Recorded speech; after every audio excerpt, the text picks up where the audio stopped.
hoje o Henrique iniciou o culto falando sobre o momento atual do Brasil. Hoje, às 10 horas, está acontecendo um movimento importante nas ruas. Muitas pessoas estão indo. E nós temos acompanhado nessa nossa atualidade que o Brasil está passando por o período mais crítico de toda a sua história. Nós estamos vivendo momentos difíceis, momentos de crise política, econômica, que jamais houve precedente aqui no nosso país. E nesses últimos dias, nós observamos algumas notícias a respeito do ex-presidente Lula.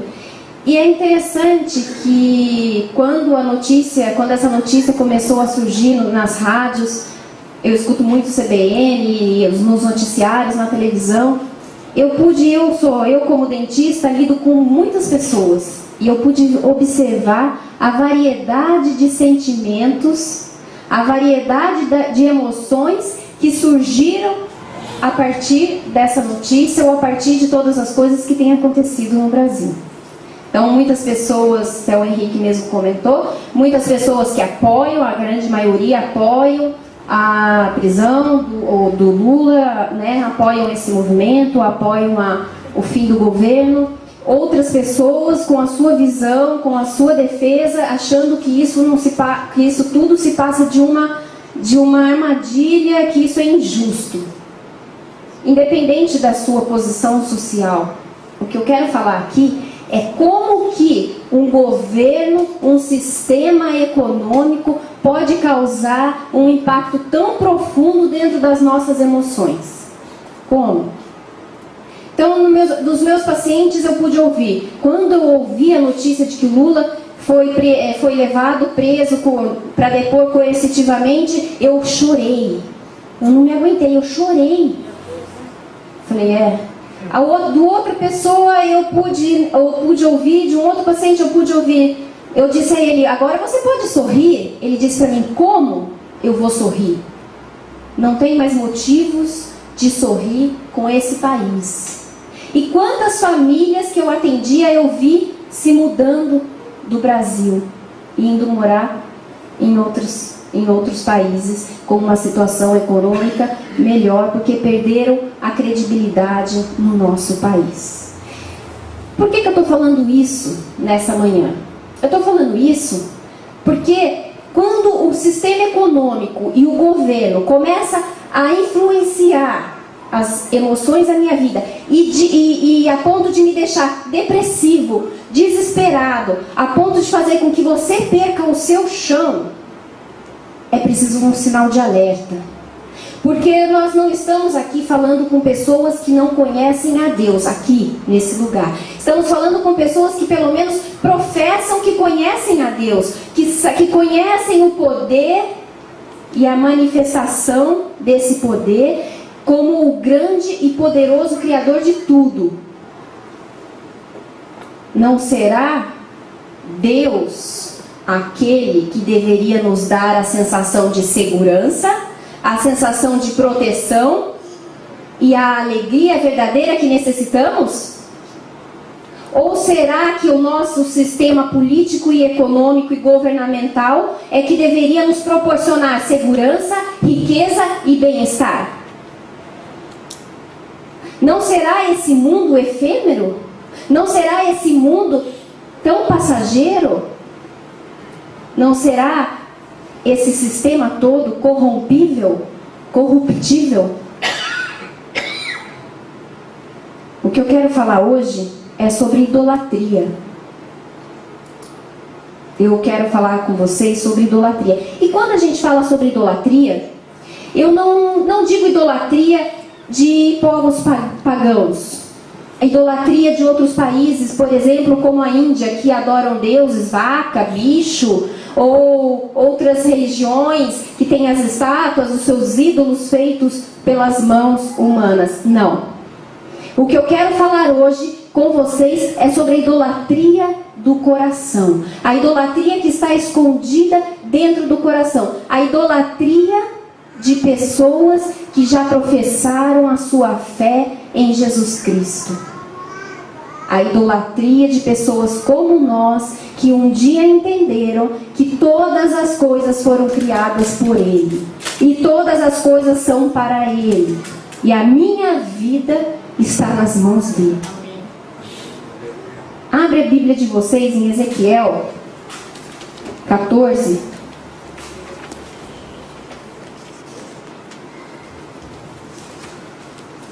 Ezequiel está no final, depois de Salmos.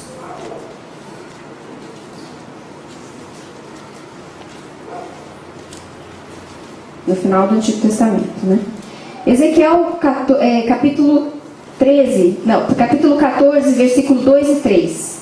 Ezequiel, um profeta do Antigo Testamento, ele ouvia a voz de Deus e ele repassava o recado aos povos daquela época que dependiam de ouvi-lo para saber o que Deus pensava a respeito deles.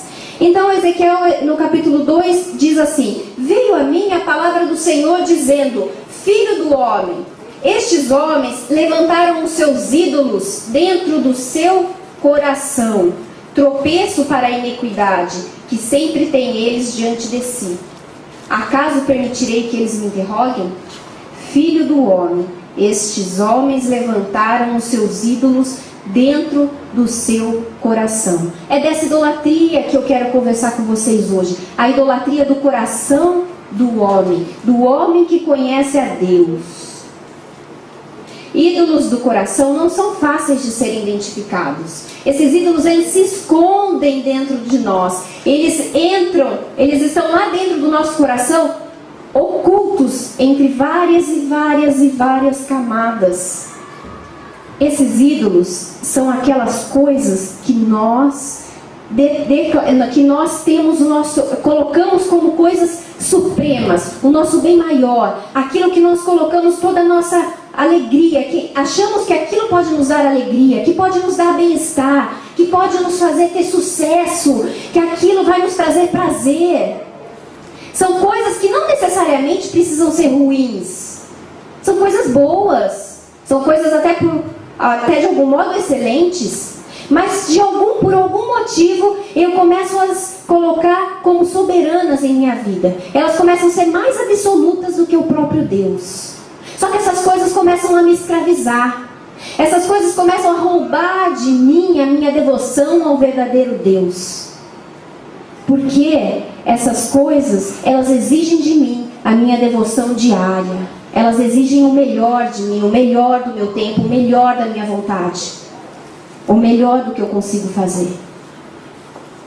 Essas coisas podem ser, esses ídolos, esses falsos deuses, pode ser o dinheiro.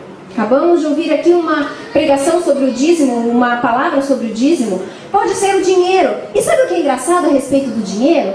Eu nunca vi, acho que o Thiago também não, talvez o Henrique, talvez muito menos o pastor Justino, nós nunca ouvimos alguém vir confessar e dizer: eu sou um idólatra do dinheiro, eu sou ganancioso, ou eu sou um avarento. Ninguém acha que tem problema com o dinheiro, mas quando eu olho para o outro eu digo: essa pessoa tem problema com o dinheiro, esse adora o dinheiro. Sou fácil em achar esse Deus em outra pessoa, mas não enxergo dentro de mim. Sabe por quê? Porque a gente sempre acha desculpas do tipo: não, você não sabe o quanto gasta a minha vizinha. Não, você não sabe, eu sou o mais pobre do bairro. Você nem sabe que o meu vizinho, ou o meu primo, ou o meu tio, ou o meu irmão já comprou o 3º carro. Você nem sabe. Então nós começamos a procurar desculpas. Aliás, nós precisamos ser bastante humildes para ouvir essa pregação. Bastante humildes para ouvir essa palavra que vem de Deus. Porque nós precisamos de olhar para dentro de nós e não encontrar no outro aquilo que nós deveríamos, talvez, encontrar em nós. Então você talvez olhe para você e diga: não, eu não tenho problema com isso. Mas, eu pergunto a você: quanto tempo você tem trabalhado? Quanto do seu tempo você tem tomado da sua família com o seu trabalho? E eu ainda pergunto: será que nós não perdemos o sono pensando em como resolver aquela dívida ou como ter mais dinheiro para comprar aquilo que eu preciso e eu acho que eu necessito. Tem duas formas da gente idolatrar o dinheiro. A primeira forma é eu achar que eu preciso dele, eu preciso mais e mais porque eu tenho necessidades, que nem sempre são necessidades, mas são alguns prazeres que eu preciso ter. Eu preciso ter isso, eu preciso viajar, eu preciso comprar mais um sapato. Eu queria tanto aquela bolsa. Não, mas eu não tenho ainda o suficiente. Eu nem sou tão rico assim. E aquilo é um saco sem fundo, é um trabalho excessivo. Eu dou o melhor do meu tempo, investindo na minha carreira, investindo no meu trabalho, querendo subir de cargo, querendo um lugar, uma posição melhor. E eu começo a achar que é o dinheiro que vai me dar conforto, que é o dinheiro que vai me dar bem-estar, que é o dinheiro que vai me trazer o prazer de uma viagem, é o dinheiro que vai me trazer a alegria de colocar o meu filho na melhor escola de Campinas. Ou então, eu começo a pensar assim, eu não gasto nada. Eu guardo porque um dia eu vou precisar, lá no futuro, sabe-se lá como é que vai estar eu, velhinha. Então eu não posso gastar. Eu vou guardar. Por quê? Porque lá no futuro eu acredito que esse dinheiro que eu guardei, ele vai me dar segurança. Dinheiro dando segurança, dinheiro trazendo alegria, dinheiro comprando prazeres, me dando bem-estar. Aonde está o meu Deus? Que me traz todas as coisas, que me dá saúde, que paga as minhas contas. Aonde está o Deus em quem eu confio? Quem será o Deus da minha vida? Também pode ser o poder e o sucesso. Algumas pessoas, talvez alguns de vocês, acreditam que se você tiver uma posição elevada na carreira, ou se você tivesse aquela posição, ou se você fosse daquele jeito, as coisas seriam muito melhores. Se você soubesse, se eu chegasse àquele nível no meu trabalho, as portas se abririam para mim. Olha, você nem sabe quem eu sou. Eu sou fulano, eu sou doutora Isabela. Não fala assim comigo. Você nem sabe o quanto eu conheço de tudo. Eu sou fulano de tal. Ou a posição que você está, você já acha que abre as portas para as coisas na sua vida. E tanto que essa posição dentro de você, ela é tão construída que você às vezes não percebe que se você pode trabalhar é porque Deus te deu saúde. Se você pode se levantar e se você chegou a esse nível social que você chegou, é porque Deus te olhou, te deu um favor imerecido. Porque a graça dele te envolveu. Porque talvez se você nascesse da mesma maneira, com todo o seu talento, com toda a sua inteligência, com toda a sua capacidade e persistência de trabalhar, mas se você nascesse no continente africano, não valeria de nada. Porque lá não tem talento, não tem riqueza, não tem nada, você não consegue crescer. Na Índia, nos países pobres da África, nada vem de nós. Tudo vem de Deus. Até a força do meu trabalho vem de Deus.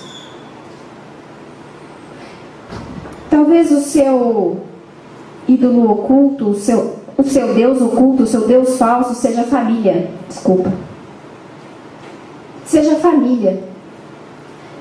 Lembre-se, poder, prestígio, dinheiro não necessariamente são coisas ruins. Os ídolos não necessariamente são coisas ruins. O ídolo pode ser a família. Quer coisa melhor que família? Quer coisa mais gostosa que filhos? Estava vendo a menininha dele, abraçadinha com o pai. Não tem coisa mais deliciosa que filhos. Quem é pai e mãe sabe disso. Netos. Mas quando eu começo a colocar os meus filhos acima de Deus, aí isso começa a ter problema. Mas quando que eu coloco os meus filhos acima de Deus? Quando eu começo a achar que só eu sei dar a eles o que eles precisam. Quando só eu conheço a maneira como eles gostam de comer.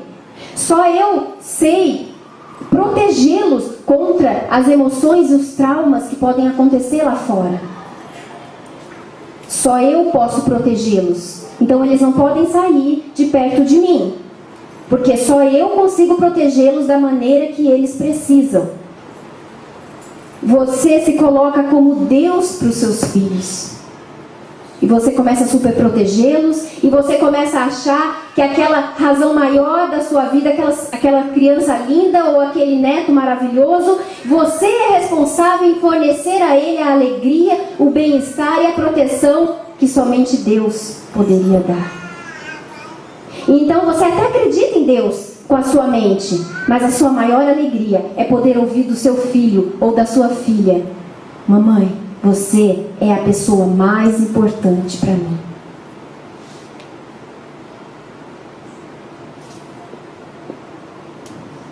Aonde tem você colocado o seu coração? Um outro Deus é a religião. E quando eu digo religião, eu digo sistema de doutrina. Às vezes eu adoro a doutrina mais do que o próprio Deus. Então eu começo a vir aos cultos, eu começo a ler a Bíblia, eu jejuo, eu oro, eu estou numa posição muito bem com Deus. Eu louvo, eu frequento todos os cultos, eu conheço esse Deus, Isabela, eu creio nele, eu professei a minha fé, eu ergo minha mão. Então eu começo a me sentir tão santa, tão santo. Você começa a se sentir tão elevado, tão íntimo de Deus, que você acha que as suas obras é que estão te salvando. Que aquilo que você faz é o que agrada o coração de Deus e movimenta o coração de Deus ao seu favor. E então a salvação começa a ser autossalvação, autojustificação. Eu sou tão santo que eu mesmo me justifico. E eu me esqueço que o verdadeiro Deus deveria ser aquele que, quando Ele olha para mim, eu me sinto tão pequeno, tão pecador, tão inferior ao padrão de bondade e soberania que Ele dá, que eu tenho que me humilhar e não me exaltar. Eu começo a me achar tão digno da presença de Deus, que eu olho para o meu irmão e eu digo: ele tem pecado, por isso que a vida dele está assim. Quem te colocou como acusador e juiz sobre o teu irmão? Acaso você é Deus? Ou quando eu olho para outra igreja e eu digo assim: não, essa igreja não é de Deus, porque faz isso, isso e isso. Que Deus é esse que aponta o dedo e acusa e te permitiu auto-justificar, quando a sua justiça é o próprio sacrifício do Filho dele, Jesus Cristo de Nazaré? Quando foi Jesus na cruz que pagou o preço, quando você e eu não valíamos nada,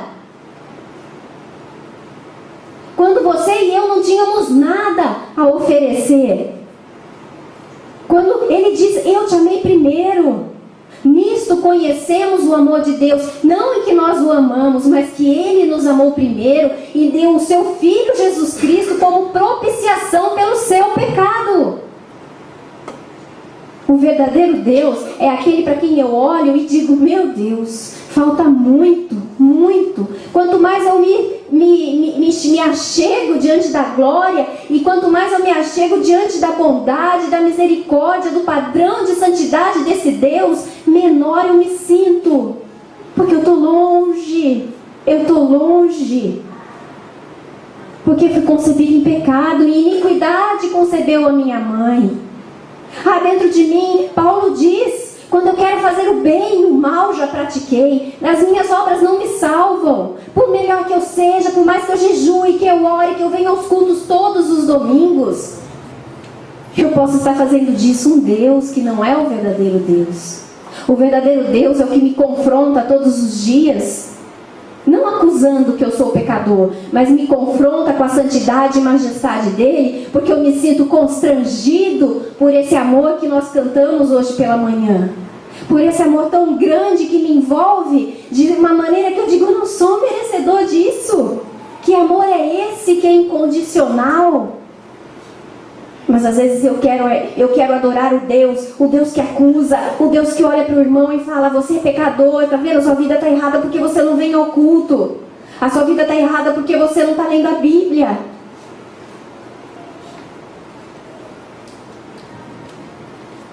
Nós identificamos esses ídolos quando nós olhamos para dentro de nós e perguntamos, quais são os meus sonhos? Quais são os seus sonhos? Eu sonho em comprar uma casa maior. Eu sonho em ter um carro do ano. Sabe o que eu sonho mesmo? Eu sonho em ser magra. Sabe o que eu sonho? Eu sonho quando eu puder casar e ter os meus filhos. Aí eu vou ter uma posição muito melhor. Errado sonhar? Não. É errado quando os meus sonhos são quando eu coloco a minha segurança, quando eu coloco o meu bem-estar nas mãos de coisas que não do próprio Deus. Ou quando eu pergunto para mim, me faça essa pergunta para você: aonde você gasta a sua maior quantidade de dinheiro? Na minha carreira, nos meus estudos. Verifica se você não tem adorado a carreira, o estudo, a posição social como seu Deus. Eu invisto nos meus filhos, a melhor escola, a escola de inglês, né? Ou eu guardo todo o meu dinheiro. Pergunta para você se diante dos seus sentimentos piores, raiva, frustração, depressão, ansiedade, o que tem trazido isso para você? A falta de dinheiro? Os seus filhos? O seu trabalho? Às vezes é algum indicador de onde está o seu Deus. Os ídolos, esses falsos deuses, eles comem vivo os seus adoradores. Sabe por quê? Porque eles prometem prazer, eles prometem bem-estar, eles prometem posição social, mas eles querem de você a sua devoção e o seu melhor tempo. Adore a sua carreira e você perderá noites e noites de sono pensando em como crescer. Adore a sua carreira, o seu trabalho, e você sentirá uma depressão profunda quando se aposentar. Adore o dinheiro que nunca vai ter fim.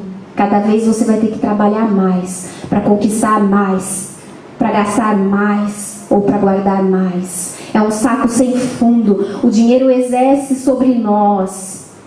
Ele desperta em nós o desejo de cada vez querer e precisar mais.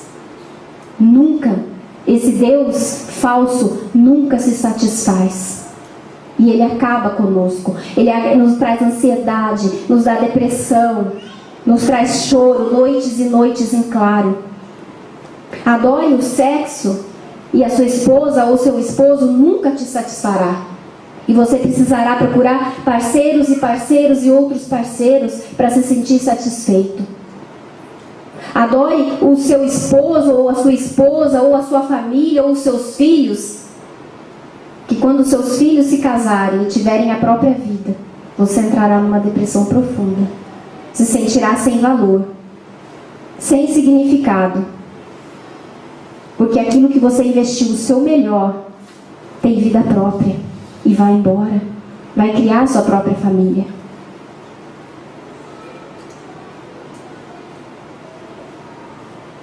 Quando Deus fala com Moisés ao seu povo, em Êxodos 20, quando Deus chama Moisés e ele fala: Moisés, eu vou te dar as leis que vão reger o meu povo. Eu separei esse povo, e esse povo vai ser o responsável por me levar até os confins, até que Jesus Cristo venha e se manifeste a toda a humanidade. Então ele separa o povo de Israel e em Êxodo 20 a gente vê os primeiros mandamentos, o primeiro mandamento, os primeiros 10 mandamentos.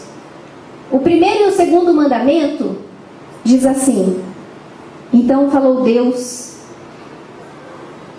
todas estas palavras, dizendo: eu sou o Senhor teu Deus, que te tirei da terra do Egito, da casa da servidão. Não terás outros deuses além de mim. Primeiro mandamento: eu sou Deus, não terá outros deuses. Eu sou Deus, você tem que me adorar. Segundo mandamento: não terá outros deuses, não farás imagem de escultura, não adore outra coisa além de mim. Será que Deus era um Deus mandão? Era um Deus egoísta que necessitava de ser visto como o único Deus na vida dos seus filhos? Será que é um Deus durão, autoritário? Não. Ele sabia que o coração do homem é uma fábrica de ídolos. Ele sabia que o homem busca em coisas a satisfação, que o homem busca nas coisas o ser preenchido totalmente de um vazio interior. Ele queria proteger os seus filhos. Ele queria nos proteger quando ele diz: me busque em primeiro lugar, porque eu sou o único Deus que não escravizo. Eu sou o único Deus que te dá liberdade de escolha, liberdade de você ir aonde você quiser, liberdade de me servir ou não servir. Porque os outros deuses vão te devorar vivo. Com os outros deuses, tudo aquilo que você fizer não haverá fim. Você vai se acabar adorando em busca de prazeres, em busca de ser satisfeito emocionalmente, em busca de um amor incondicional, e eles não vão poder te dar. Seus filhos não vão te amar como Deus te ama. A sua esposa, o seu esposo nunca vai conseguir te dar o amor na maneira como você precisa ser amado. Somente Deus, Ele pode te amar de maneira incondicional. É somente olhando para o verdadeiro sacrifício de Jesus na cruz é que nós podemos nos sentir amados. É o amor que preenche, é o amor que você olha e fala: que amor é esse, que é tão incondicional, que me amou quando eu nem tinha noção de quem Ele era. Que amor que é esse, que faz com que Ele deixe de lado a glória, que Ele deixe de lado o poder, e que Ele desça em forma de homem, se humilhe, chore, sofra, sem nem sequer ter cometido nenhum pecado. Mas por mim, eu devo valer muito. Você deve valer muito.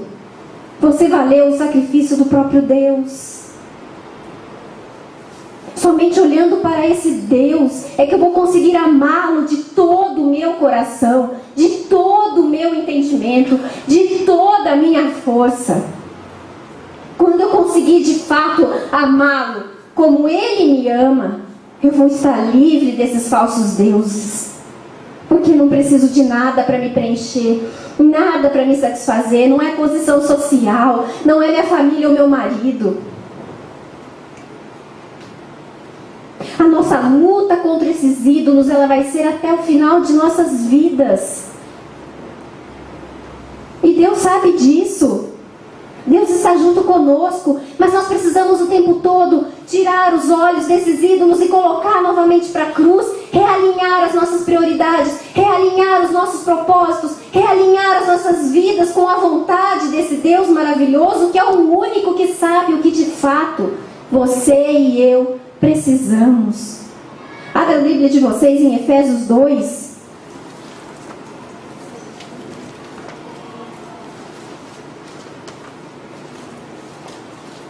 Olha o que Paulo diz a nós. Efésios 2, a partir do versículo 1, Paulo diz assim: Ele vos deu vida. Efésios 2, verso 1. Ele vos deu vida, estando vós mortos nos vossos delitos e pecados. Quando você estava morto, quando você não valia nada, quando você achava que ninguém te via, Ele vos deu vida. nos vossos delitos e pecados, que vós andastes outrora, segundo o curso deste mundo, segundo o príncipe da potestade do ar, do espírito que agora opera no filho da desobediência, entre os quais também todos nós andamos nesse espírito de desobediência, segundo as inclinações da nossa carne, fazendo a vontade dos nossos pensamentos, e éramos por natureza filhos da ira, como também os demais. Mas Deus, sendo rico em misericórdia, por causa do grande amor com que nos amou, estando nós mortos em nossos delitos, estando nós mortos nos nossos pecados, nos nossos prazeres, perdidos naquilo que não sabíamos que tínhamos, Ele nos deu vida juntamente com Cristo. De graça, pela graça sois salvos. Juntamente com Ele nos ressuscitou, nos fez assentar nos lugares celestiais em Cristo Jesus, para mostrar nos séculos vindouros a suprema riqueza da sua graça, em bondade para conosco. Não fui eu quem mereci, não fui eu com as minhas rezas, os meus jejuns, a minha frequência na igreja que merecia a salvação. Foi pela bondade dele, foi porque ele teve misericórdia, foi porque ele me resgatou, porque ele me amou. Simples. É que hoje nós não entendemos esse amor que é de graça. Não precisamos fazer nada, Ele me amou. Aí que está a grandeza desse amor. É um amor que constrange. Porque pela graça sois salvos, mediante a fé. Isso não vem de vós, é dom de Deus, não de obras, para que ninguém se glorie. Não é por aquilo que você faz.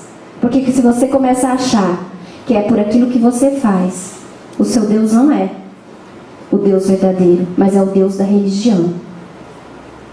Pois nós somos feitura dele. Em grego essa palavra diz poema. Nós somos a obra-prima do Criador. Nós somos o ápice da criação de Deus. Ele nos criou para nos relacionarmos com Ele. Ele nos fez para termos comunhão com Ele. Ele nos fez e deixou esse vazio dentro de nós para que desejássemos nos render a esse amor. Mas não preencher com outras coisas, com outros deuses. Não. Eu posso até crer com a minha mente nesse Deus maravilhoso, mas o meu coração, ele pode ter outros deuses. E não adianta racionalmente hoje eu decidir, ok, eu entendi, eu vou tirar esse Deus do dinheiro, eu vou tirar esse Deus da família, eu vou tirar esse Deus da religião. Racionalmente eu não chego em lugar nenhum. Eu preciso do poder de Deus operando essa mudança no meu interior. Eu preciso de receber esse amor tão profundo, esse amor que Jesus na cruz pôde me dar, para que esse amor construa um novo eu. Construa uma nova natureza, que não precise encontrar em coisas o prazer, porque ele já está preenchido. Ele já está preenchido.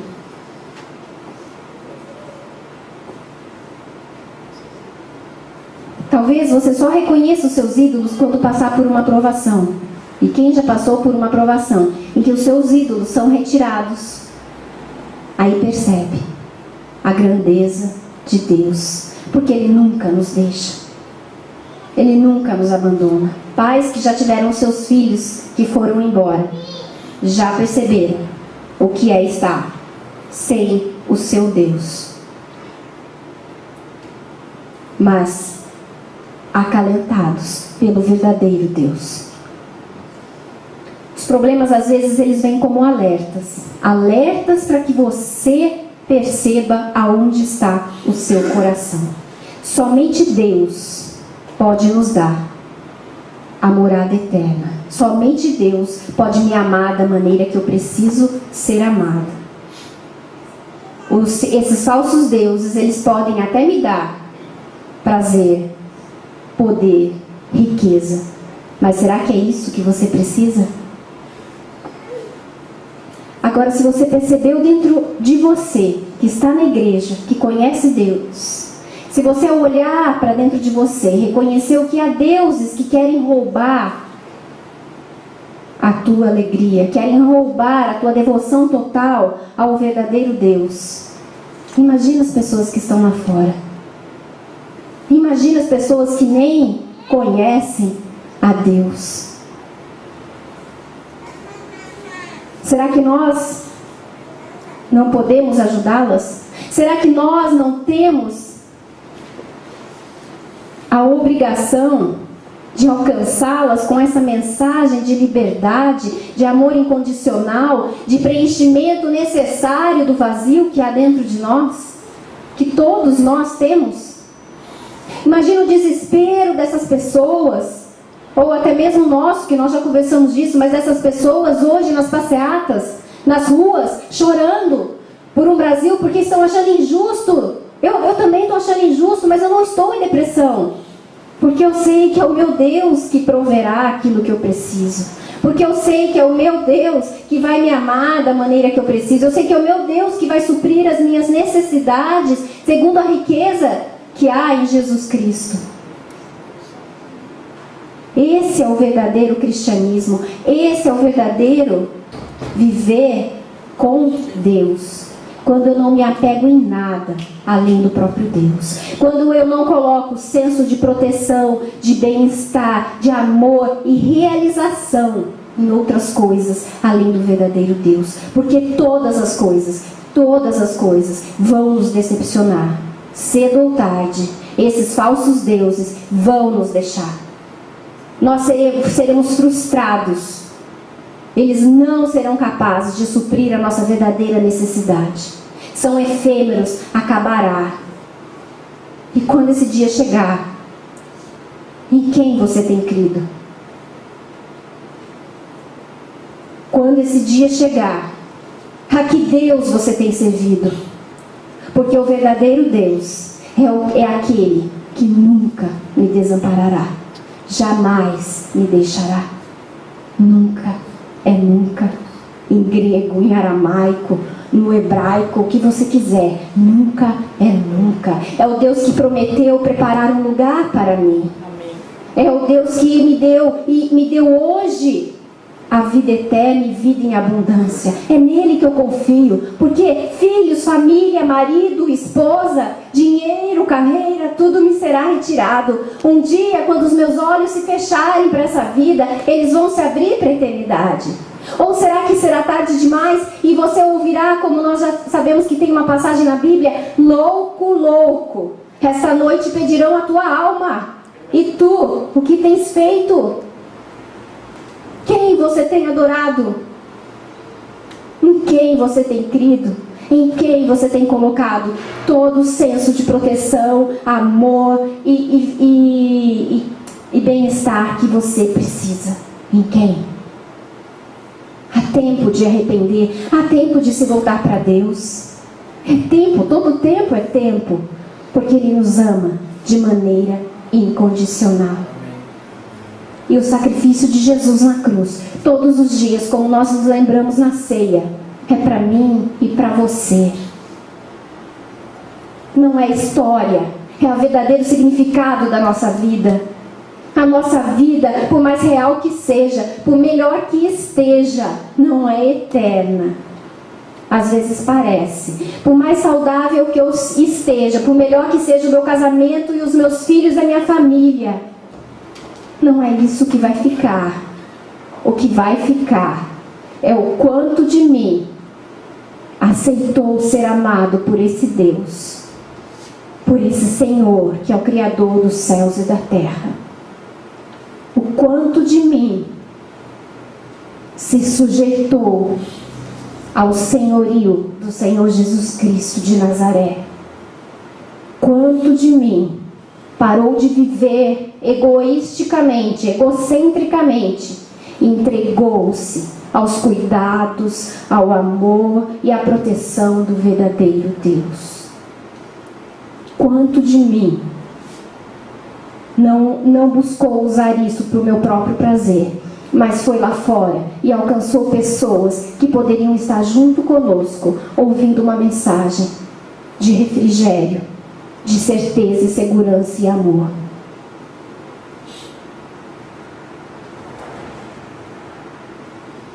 Feche os seus olhos. Você pode ficar de pé.